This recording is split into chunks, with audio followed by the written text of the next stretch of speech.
বাংলাদেশে যতগুলো ভ্রমণ ডেস্টিনেশন রয়েছে তার মধ্যে অন্যতম টাঙ্গুয়ার হাওর। আপনি যদি বর্ষায় একবার হাওরে না যান তাহলে হয়তো জীবনের অনেক বড় কিছু মিস করে ফেলবেন।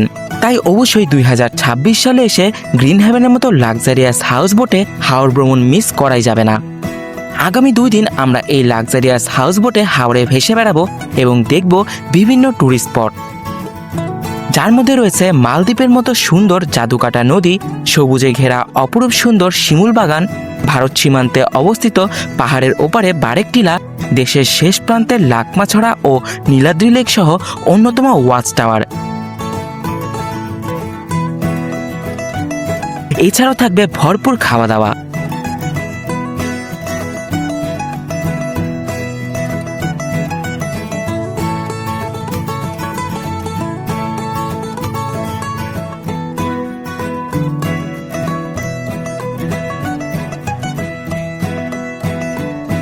ভিউয়ার্স, আমি এখন আছি বাংলাদেশের ভূস্বর্গ টাঙ্গুয়ার হাওরে, আর আমার পিছনে দেখতে পাচ্ছেন বিশাল একটা লাক্সারিয়াস হাউস বোট।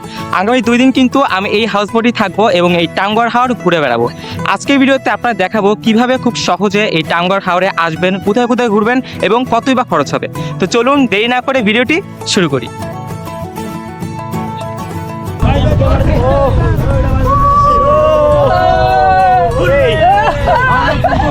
আমাদের যাত্রা শুরু হয় ঢাকার আরামবাগ থেকে বেঙ্গল পরিবহন বাসে, যার ভাড়া পড়েছিল স্লিপারে 1600 টাকা। এছাড়া যে কোনো নন এসি বাসে ভাড়া পড়বে 650 থেকে 700 টাকা। সুনামগঞ্জ থেকে সবাইকে শুভ সকাল। এখন বাজে সকাল প্রায় 7টা আর আমরা চলে এসেছি সুনামগঞ্জে। গতকাল রাতে প্রায় 10:30টার দিকে আমরা রওনা দিয়েছিলাম বেঙ্গল পরিবহনের স্লিপার কোচ বাসে করে। অটোতে করে কিছুক্ষণ পর আমরা চলে আসি সাহেববাড়ি ঘাটে, যেখানে অপেক্ষা করছিল আমাদের গ্রিন হেভেন হাউস বোট। আর এই হলো আমাদের হাউস বোটের ছাদ, এখানে এখন গুছানো হচ্ছে। এখানে কিন্তু সুন্দর করে ডেকোরেশন করা এবং এই যে অন্য অন্য হাউস বোটগুলো আছে এখানে সুইং চেয়ার আছে, এটা কিন্তু অসাধারণ। এখানে বসে রেস্ট নিতে পারবেন। আর এখানে টেবিল চেয়ার, এখানে আপনারা দুপুরে খাবার বা আমরা একটু পরে সকালে নাস্তাটা করব। আসলে কালকে রাতে বৃষ্টি হয়েছিল তাই এখানে পানি আছে। আর এদিকে কিন্তু অনেক লাইফ জ্যাকেট আছে, তো আপনারা যারা পানিতে নামতে চান কোনো ভয় থাকবে না। আর এদিকে এখন সকালের নাস্তা তৈরি করা হচ্ছে। গ্রিন হেভেন হাউস বোটের রুমগুলো অত্যাধুনিক। এখানে পাবেন 360 ডিগ্রি ভিউয়ের রুম। এছাড়া এখানে প্রত্যেকটি রুমে রয়েছে এসি এবং সাথে অ্যাটাচ বাথরুম। রুমের ভেতরে ডেকোরেশনও অসাধারণ। এই বোটে মোট রয়েছে 12টি রুম। রুম অত্যাধুনিক হওয়াতে খরচও কিছুটা বেশি। শুক্র ও শনিবার আসলে খরচ কিছুটা বেশি হয়। এই খরচ এখানে থাকা খাওয়া সবকিছু মিলিয়ে। তবে ডিসকাউন্ট পেতে নিচে দেওয়া নাম্বারে অবশ্যই যোগাযোগ করে আসবেন।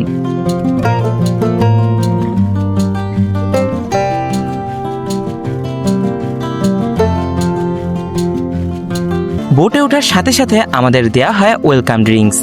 খেতে খেতে দেখি আমাদের বোট ছেড়ে দিয়েছে প্রথম গন্তব্যের উদ্দেশ্যে। সাথে সাথে দেওয়া হয় গরম গরম চা। চা খেতে খেতে দেখি আমাদের সকালের নাস্তা তৈরি হয়ে গেছে, যেখানে ছিল ডিম খিচুড়ি, মুরগির মাংস এবং সালাদ।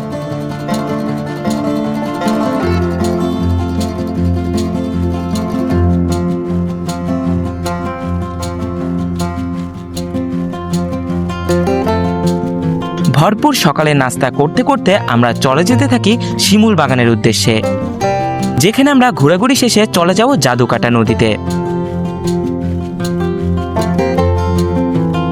কিছুক্ষণ পর স্ন্যাক্স হিসাবে আমাদের দেওয়া হয় আম। তো ভিউয়ার্স, আমরা এখন চলে আসছি শিমুল বাগান। আর এই যে এখানে এখন ঘাট করা হবে, আর ওই যে দেখা যাচ্ছে পাহাড়গুলো, ওই সাইডে কিন্তু ইন্ডিয়া। তো এখন এখানে ঘাট করা হবে আর আমরা শিমুল বাগানে যাব, ওখানে গিয়ে ঘুরে আসবো। তো ভিউয়ার্স, ওদিকে হলো শিমুল বাগান। আমরা এখন শিমুল বাগানে যাব, ওখানে ঘুরবো, তারপরে আমরা চলে যাব। ওখানে কিন্তু আমরা গোসল করব জাদুকাটা নদীর তীরে। আর ওদিকে আছে বারেক টিলা, আর ওই পাশে কিন্তু ভারতের মেঘালয়ের অংশ দেখা যাচ্ছে। শিমুল বাগানের জন্য নামার পর দেখি এখানকার পানি একদম স্বচ্ছ, মনে হচ্ছিল যেন মালদ্বীপে চলে এসেছি।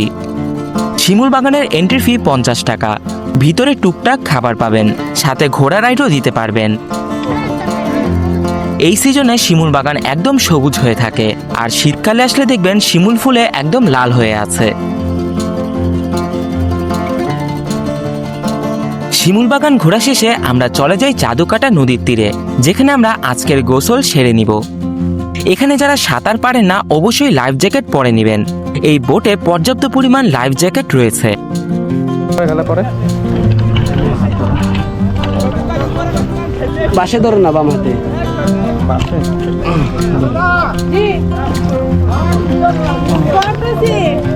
তো ভিউয়ার্স, আমরা এখন এই জাদুকাটা নদীতে নামলাম। আর এই যে আমাদের হাউস বোট এখানে রাখা হয়েছে। ও সবাই অলরেডি নেমে গেছে এখানে। জাদুকাটা নদীর তীরে ফুটবল খেলে শরীর ঘামিয়ে ডুব দিই জাদুকাটা নদীর পানিতে।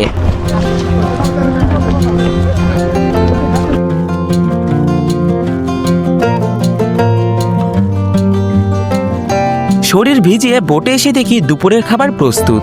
দুপুরের খাবারে ছিল হাওরের বোয়াল মাছ, মুরগির মাংস, আলু ভর্তা, টমেটো ভর্তা, বাইম মাছ, সাথে সবজি আর সালাদ। একদম ভরপুর খাওয়া দাওয়া। সেই টেস্ট আসলে হাওড়ের মেইন, আসলে টাঙ্গুয়ার হাওড় আসলে এখানে মেইন জিনিসটা হলো খাবার। আর মানে খাবার মানে হলো যে দেখেন হাওড়ের মাছ, বোয়াল মাছ হাওড়ের, আর এই যে মুরগি, মানে হাওড়ে আসলে আপনারা মেইন হলো গিয়ে খাবার। আর এখানে খাবার যে টেস্ট, মানে সারাদিন পরিশ্রম করার পর নদীতে ঝাপাঝাপির পর যখন এই খাবারটা পাবেন,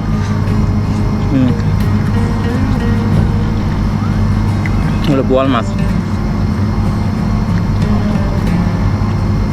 দুপুরের খাওয়া দাওয়া শেষ করার পর আমাদের নামিয়ে দেওয়া হয় বারিক্কা টিলার দিকে, যেখানে রয়েছে ছোট একটা পাহাড়ের মতো এবং এর অপর প্রান্তে ভারত। এই টিলার উপর যেতে 10 থেকে 15 মিনিট হাঁটা লাগবে। ক্লান্ত থাকলে বাইকেও যেতে পারবেন।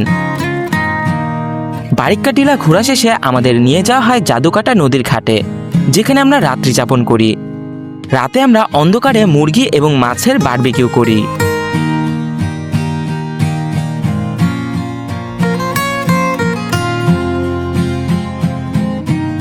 একদম সকালে ঘুম থেকে উঠে দেখি আমাদের বোট ছেড়ে দিয়েছে ট্যাকের ঘাটের উদ্দেশ্যে এবং আকাশ ছিল অনেক মেঘলা। এই সকালে গরম গরম চা খেতে খেতে এমন মেঘলা ওয়েদার দেখতে দেখতে চলে যাই ট্যাকের ঘাট। এখানে রয়েছে লাকমাছড়া ও নীলাদ্রি লেক।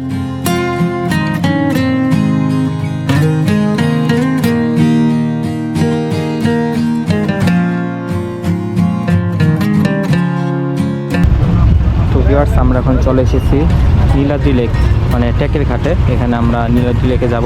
আর সামনে দেখা যাচ্ছে পাহাড়, আর এখানে অনেক হাউস বোট আছে। আর ওই যে ওখানে দেখা যাচ্ছে একটা বিল্ডিং, এটা হলো প্রাথমিক চিকিৎসালয়।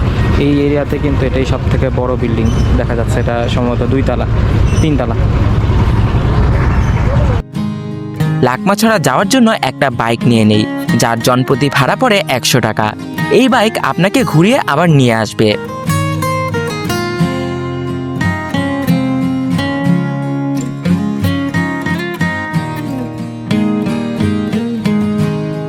লাকমাছড়া গেলে দেখবেন দূরের ভারতের পাহাড় এবং ভারত থেকে নেমে আসা পানির স্রোত, যেখানে আপনারা পা ভিজিয়ে নিতে পারেন।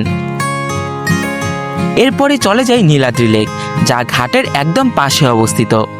নীলাদ্রি লেকে চাইলে নৌকা নিয়ে ঘুরে দেখতে পারেন। এখানে লেকের পাশে টিলায় উঠলে শরীরে প্রচুর বাতাস লাগে। তো ভিউয়ার্স, আমরা যে লাকমাছড়া করলাম, এই যে এই ভাইয়ের সাথে ঘুরেছি। তো আপনারা যারা টাঙ্গুয়ার হাওড়ে এখানে আসবেন টেকের ঘাটে, আপনারা কিন্তু চাইলে এই ভাইয়ের সাথে ঘুরে যেতে পারেন। তো এই ভাইয়ের নাম্বারটা দিয়ে দিব, আপনারা যোগাযোগ করে চলে আসতে পারেন। ভাই নাম্বারটা একটু আপনার বলে দেন। 017-466-73929। আপনারা যারা ঘুরতে চান এই ট্যাকের ঘাটে আসার পর, যে কোনো অনেকগুলো স্পট তো আছে, যারা ঘুরতে চান তারা ভাইয়ের সাথে যোগাযোগ করে চলে আসতে পারবেন। ট্যাকের ঘাট ঘোরা শেষে বোটে ওঠার সাথে সাথে দেয়া হয় আঁকনি, সাথে ডিম ভুনা। ভরপুর নাস্তা করে আমরা রওনা দিই ওয়াচ টাওয়ারের উদ্দেশ্যে।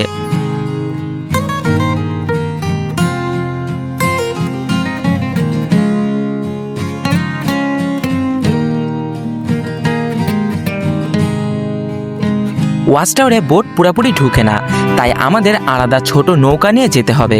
এক্ষেত্রে এক নৌকাতে 4 জন বসতে পারে এবং ভাড়া নেয় প্রতিজন 100 টাকা।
মনে রাখবেন বর্ষাকাল ছাড়া ওয়াচ টাওয়ারে তেমন পানি থাকে না।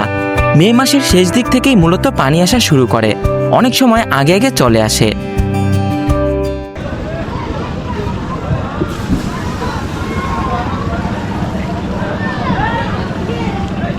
ইউটিউব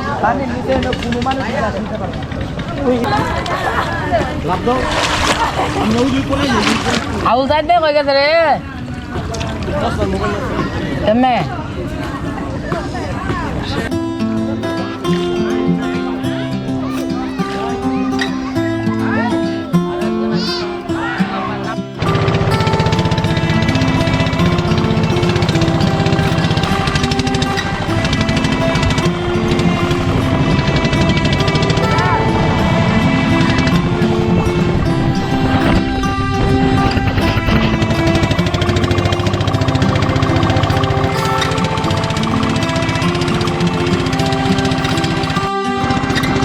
ওয়াচ টাওয়ারে ঘুরে পানিতে ঝাপাঝাপি করে আবার বোটে চলে আসি।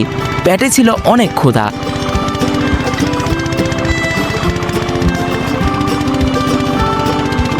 আর সাথে সাথে দেয়া হয় দুপুরের ভরপুর খাবার।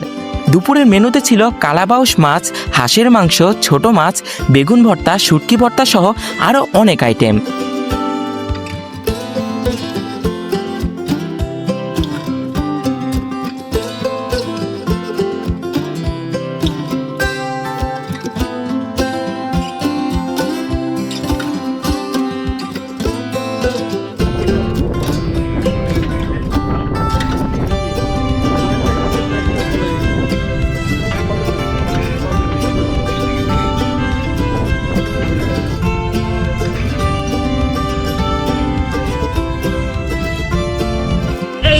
পরে এভাবে আমার উপরে একজন পড়ে যাবে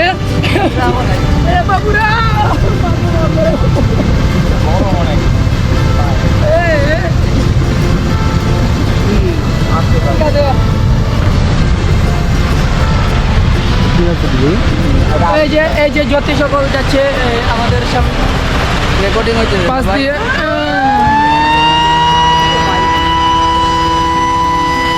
আমরা অনেক রিক্সের মাঝে আছি। সামনে একটি ব্রিজ, মানে এটা পের হতে পারলে আমাদের ভাগ্য ভালো, আর না হলে তো ভাগ্য খারাপ। দুপুরের খাওয়া দাওয়া শেষ করে প্রকৃতি দেখতে দেখতে আমরা চলে আসি সুনামগঞ্জ ঘাটে।